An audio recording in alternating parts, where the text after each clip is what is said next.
WBSSC group C এর জন্য আজকে একটা মক টেস্ট নিয়ে এসেছি। কার কত স্কোর হচ্ছে সেটা তোমরা জানাবে অবশ্যই। আর ভিডিওটি ভালো লাগলে অবশ্যই লাইক এবং সাবস্ক্রাইব করে রাখবে এই ধরনের ভিডিও পাওয়ার জন্য। তো দেখে নাও, শুরু করে দাও। কার কত স্কোর আছে কমেন্টে অবশ্যই জানাবে। চলো শুরু করি। দেখে নাও প্রথম কোশ্চিন, ভারতের সংবিধান কবে কার্যকর হয়? ভারতের সংবিধান কবে কার্যকর হয়? সঠিক অ্যান্সার হয়ে যাবে 26শে জানুয়ারি 1950 খ্রিস্টাব্দে। ঠিক আছে, নেক্সট কোশ্চিন। আর একটু ব্যাখ্যাটা জেনে নাও যে ভারতের সংবিধান 26শে জানুয়ারি 1950 সালে কার্যকর হয়। এই দিনটি প্রজাতন্ত্র দিবস হিসেবে পালিত হয়। প্রজাতন্ত্র দিবস তাহলে কত কত খ্রিস্টাব্দে? 26শে জানুয়ারি। ঠিক আছে, নেক্সট কোশ্চিন, 2 নম্বর কোশ্চিন। ভারতের প্রথম রাষ্ট্রপতি কে ছিলেন? সঠিক অ্যান্সার হয়ে যাবে রাজেন্দ্র প্রসাদ ছিলেন ভারতের প্রথম রাষ্ট্রপতি। অপশন এ সঠিক। একটু ব্যাখ্যা জেনে নাও যে ডক্টর রাজেন্দ্র প্রসাদ স্বাধীন ভারতের প্রথম রাষ্ট্রপতি ছিলেন। ঠিক আছে, কত খ্রিস্টাব্দে? 1950 থেকে 1962 খ্রিস্টাব্দ পর্যন্ত। ঠিক আছে, নেক্সট কোশ্চিন, 3 নম্বর কোশ্চিন। ভারতের জাতীয় সঙ্গীত রচনা করেন কে? সঠিক অ্যান্সার হয়ে যাবে রবীন্দ্রনাথ ট্যাগর। ভারতের জাতীয় সঙ্গীত রচনা করেন কে? রবীন্দ্রনাথ ট্যাগর। অপশন বি সঠিক। তো একটু জেনে নাও, জনগণ মন রচনা করেন রবীন্দ্রনাথ ঠাকুর। ঠিক আছে, 1950 সালে এটি জাতীয় সঙ্গীত হিসাবে স্বীকৃতি পায়। নেক্সট কোশ্চিন, 4 নম্বর কোশ্চিন। ভারতের বৃহত্তম রাজ্য কোনটি? আয়তনে, কিন্তু আয়তনে বলছি সব থেকে বৃহত্তম কোনটা ভারতের মধ্যে? তো সঠিক অ্যান্সার হয়ে যাবে রাজস্থান। অপশন বি হয়ে যাবে সঠিক। 5 নম্বর কোশ্চিন হচ্ছে পশ্চিমবঙ্গের রাজধানী কোথায়? সঠিক অ্যান্সার হয়ে যাবে কলকাতা। খুব ইম্পর্টেন্ট কোশ্চেন, এগুলো কিন্তু পরীক্ষায় আসতে পারে। কলকাতা পশ্চিমবঙ্গের প্রশাসনিক ও সাংস্কৃতিক রাজধানী। 6 নম্বর কোশ্চিন, ভারতের জাতীয় পশু কোনটি? সঠিক অ্যান্সার হয়ে যাবে বাঘ, যেটা হচ্ছে রয়্যাল বেঙ্গল টাইগার। ঠিক আছে, 7 নম্বর কোশ্চিন, ডিসকভারি অফ ইন্ডিয়া বইটি কে লিখেছিলেন? ভিভিআই কোশ্চিন, পরীক্ষায় আসতে পারে। ঠিক আছে, সঠিক অ্যান্সার হয়ে যাবে জওহরলাল নেহেরু। অপশন এ হয়ে যাবে সঠিক। বিস্তারিত একটু জেনে নিই। ডিসকভারি অফ ইন্ডিয়া বইটি নেহেরু হচ্ছে কত সালে? 1944 সালে এই বইটি লিখেছিলেন।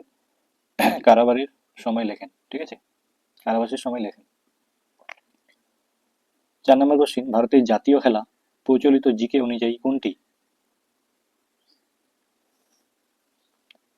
সঠিক অ্যান্সার হয়ে যাবে হকি। ঠিক আছে, হকি ছিল কিন্তু ভারতের জাতীয় খেলা জিকে অনুযায়ী। গঙ্গা নদীর উৎস কোথায়? সঠিক অ্যান্সার হয়ে যাবে গঙ্গোত্রী গ্লাসিয়ার। অপশন বি হয়ে যাবে সঠিক। একটু ব্যাখ্যা জেনে নিই। এটা হচ্ছে উত্তরাখণ্ডের গঙ্গোত্রী হিমবাহ থেকে ভাগীরথীর নদীর উৎপত্তি হয়, যা পরে গঙ্গা নামে পরিচিত। 10 নম্বর কোশ্চিন, ভারতের নির্বাচন কমিশনার ভারতের নির্বাচন কমিশন একটি ভারতের নির্বাচন কমিশন একটা কি হবে? সঠিক অ্যান্সার হয়ে যাবে সাংবিধানিক সংস্থা। একটু ব্যাখ্যা জেনে নিই। ভারতের নির্বাচন কমিশন সংবিধানের 324 অনুচ্ছেদ অনুযায়ী গঠিত। এটি একটি সাংবিধানিক সংস্থা। ঠিক আছে, এই গঠিত একটা সাংবিধানিক সংস্থা। 11 নম্বর কোশ্চিন, ভারতের সংবিধানের রচয়িতা হিসাবে কাকে বলা হয়? সঠিক অ্যান্সার হয়ে যাবে ভারতের সংবিধানের রচয়িতা বলেছি বি আর আম্বেদকরকে বলা হয় ভারতের সংবিধানের রচয়িতা। ঠিক আছে, নেক্সট কোশ্চিন, ব্যাখ্যা একটু জেনে নাও। ডক্টর আম্বেদকর ছিলেন সংবিধানের প্রণয়ন সমিতির চেয়ারম্যান, তাই তাকে সংবিধানের প্রধান স্থপতি বলা হয়। সংবিধানের প্রধান স্থপতি বলা হয়। ভারতের জাতীয় ফুটবল কোনটি? সঠিক অ্যান্সার হয়ে যাবে জাতীয় ফুল হচ্ছে পদ্ম, হচ্ছে জাতীয় ফুল। পশ্চিমবঙ্গ কবে প্রতিষ্ঠিত হয়? সঠিক অ্যান্সার হয়ে যাবে 15ই আগস্ট 1947 সালে। 14 নম্বর কোশ্চিন, ভারতের সর্বোচ্চ সিংহ কোনটি ভারতের অভ্যন্তরে? সঠিক অ্যান্সার হয়ে যাবে কাঞ্চনজঙ্ঘা হচ্ছে ভারতের সর্বোচ্চ সিংহ। 15 নম্বর কোশ্চিন, ভারতের জাতীয় পাখি কোনটি? সঠিক অ্যান্সার হয়ে যাবে ময়ূর হচ্ছে ভারতের জাতীয় পাখি। সহজেই কোশ্চিন কিন্তু থাকতে পারে, গ্রুপ সিতে কিন্তু সব কোশ্চিন সহজ হয় আগের বছর অনুযায়ী। 16 নম্বর কোশ্চিন, ভারতীয় মহাকাশ গবেষণা সংস্থা সংস্থা কবে প্রতিষ্ঠিত হয়? ইসরো যেটা। সঠিক অ্যান্সার হয়ে যাবে 1969 খ্রিস্টাব্দে। 1969 খ্রিস্টাব্দে কিন্তু ইসরো প্রতিষ্ঠিত হয়।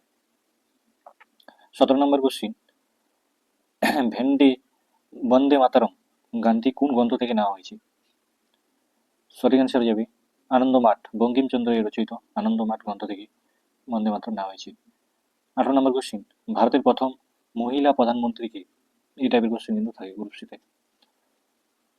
সঠিক অ্যান্সার হয়ে যাবে ইন্দিরা গান্ধী, অপশন এ হয়ে যাবে সঠিক। ব্যাখ্যা জেনে নাও।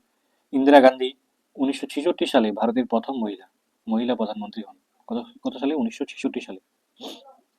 নেক্সট কোশ্চিন, 19 নম্বর কোশ্চিন, সুন্দরবন কোন জেলায় অবস্থিত? সঠিক অ্যান্সার হয়ে যাবে দক্ষিণ 24 পরগনায় হচ্ছে সুন্দরবন অবস্থিত। 20 নম্বর কোশ্চিন, ভারতের পরিকল্পনা কমিশন কবে বিলুপ্ত হয়? ভারতের পরিকল্পনা কমিশনটা কবে বিলুপ্ত হয়? সঠিক অ্যান্সার হয়ে যাবে 2015 সালে কিন্তু পরিকল্পনা কমিশনটা বিলুপ্ত হয়। 21 নম্বর কোশ্চিন, ভারতের সংবিধানের কতটি অনুচ্ছেদ রয়েছে বর্তমানে? ভারতের সংবিধানে বর্তমানে কতটি অনুচ্ছেদ রয়েছে? সঠিক অ্যান্সার হয়ে যাবে 470+। ঠিক আছে। নেক্সট কোশ্চিন, ভারতের বৃহত্তম মরুভূমি কোনটি? ভারতের বৃহত্তম মরুভূমি কোনটি? সঠিক অ্যান্সার হয়ে যাবে থর হচ্ছে ভারতের বৃহত্তম মরুভূমি। ঠিক আছে। 23 নম্বর কোশ্চিন, পশ্চিমবঙ্গের উচ্চতম সিংহ কোনটি? সঠিক অ্যান্সার হয়ে যাবে সান্দাকফু হচ্ছে পশ্চিমবঙ্গের উচ্চতম সিংহ।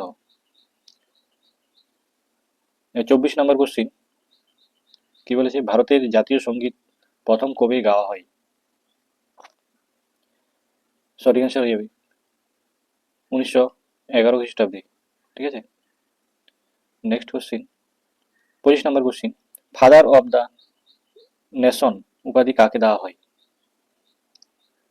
সঠিক অ্যান্সার হয়ে যাবে মহাত্মা গান্ধীকে হচ্ছে ফাদার অফ দ্য নেশন উপাধি দেওয়া হয়। ঠিক আছে। ভারতের প্রথম উপগ্রহ কোনটি?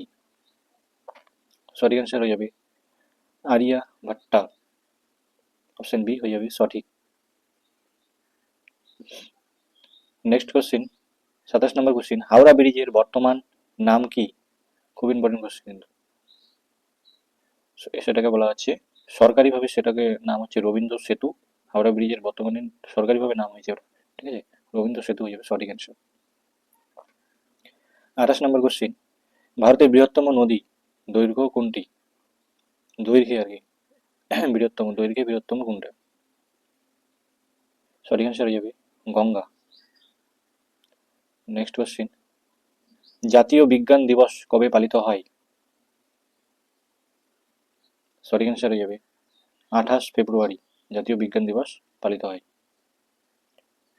30 নম্বর কোশ্চিন এবং লাস্ট কোশ্চিন, ভারতের সর্বোচ্চ অসামরিক সম্মান কোনটি? খুব ইম্পর্টেন্ট কোশ্চিন, ভিভিআই কোশ্চিন একদম। এই কোশ্চিনটা প্রচুর এসেছে পরীক্ষায়, আবারও আসতে পারে। সঠিক অ্যান্সার হয়ে যাবে ভারত রত্ন হচ্ছে ভারতের অসামরিক সম্মান। ঠিক আছে। কার কত স্কোর হলো অবশ্যই কমেন্ট করো। ঠিক আছে, কে কত পেলে সেটা অবশ্যই জানিও। আজকের কোশ্চেনগুলো খুবই ইম্পর্টেন্ট ছিল। ঠিক আছে, ভিডিও এই পর্যন্তই। ওকে, থ্যাংক ইউ।